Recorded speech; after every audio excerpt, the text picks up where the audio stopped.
Christopher Columbus, hero of the Age of Discovery or a lucky deceiver? History remembers the great admiral, but his crew knew a different man. He wasn't the master mariner he claimed to be. He was an average shipper with a handful of books, a few petty jobs on his resume, and a desperate ambition to be more than he was. Now, he was leading a fleet into an endless blue void, and his men were sharpening their knives. How did Columbus escape a certain death? And how did this fleet discover the shores of the New World? In this new series of Era Explained, we are going to show you all this in the 4th episode of History of America. We are lost!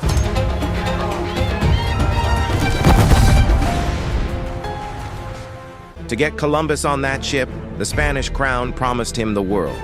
He was to become a caballero, a gentleman, but more importantly, a don, a master. He was promised 10% of all precious stones found and a permanent stake in all future trade. The crew had their own carrot, a lifetime stipend of 10,000 maravids, about $2,500 today, to the first man who spotted the tip of Asia. But the queen was stingy. She didn't give him the royal treasury, she gave him a punishment fleet. 2 ships, the Niña and the Pinta, were seized from locals who had offended the crown. Columbus had to borrow his own ship, the Santa Maria, to round out the trio. On August 3rd, the red crosses on their sails caught the wind. Columbus used a simple plumb bob and a triangular instrument to track the stars. He wasn't an expert, but he played one. The journey was supposed to be 4,500 kilometers to Japan. But as the days turned into weeks, the horizon remained empty. 20 days passed, then 30. The favorable winds that pushed them west now terrified the crew. How would they ever sail back against it? Whispers turned into shouts. The crew saw an Italian foreigner leading Spanish sailors to a watery grave just to satisfy his greed. They demanded a turnaround. Columbus refused. The crew began to sabotage orders. They planned to throw him overboard and tell the queen it was an accident. Columbus tried to lure them with more rewards, but you can't eat gold when you're starving. Then came the mirages. In their desperation, they saw land that didn't exist. Time and again, they sailed toward a phantom shore, only to find more blue water. By October 7th, hope arrived on wings. Flocks of migrating birds crossed the sky. Columbus pivoted, following the birds, but after 2 more days, still nothing.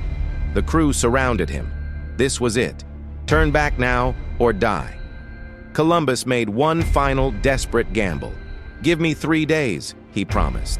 "If we don't see land, I am yours." He pushed the ships to a dangerous breakneck speed through the dark, ignoring the risk of hidden reefs. On the night of October 11th, Columbus claimed he saw a light, a glimmer on the horizon. His crew saw nothing. It was likely another illusion, but it gave him the hours he needed. At 2:00 a.m., the moonlight hit a sand dune. Rodrigo de Triana, a sailor on the Pinta, screamed the words that changed history. "Tierra! Tierra!" A cannon blast echoed across the water. They had found it, but the gentleman Columbus showed his true colors immediately. He robbed the poor sailor of his 10,000 maravid reward, claiming he had seen the mysterious light hours earlier. Columbus thought he was in Asia. He had no idea he had found a world that had been disconnected from Europe for 11,000 years, since the end of the Ice Age. The crew who wanted to kill him were now begging for forgiveness, hoping for their share of the spoils. But the heroes of this voyage would soon become the villains of history. How did the Native Americans receive these strangers? And how did Columbus treat the people of this new world in his frantic search for gold? We will show you all this in the next episode of History of America. From ancient civilizations to the digital age, every era has a story to tell. What era should we explain next?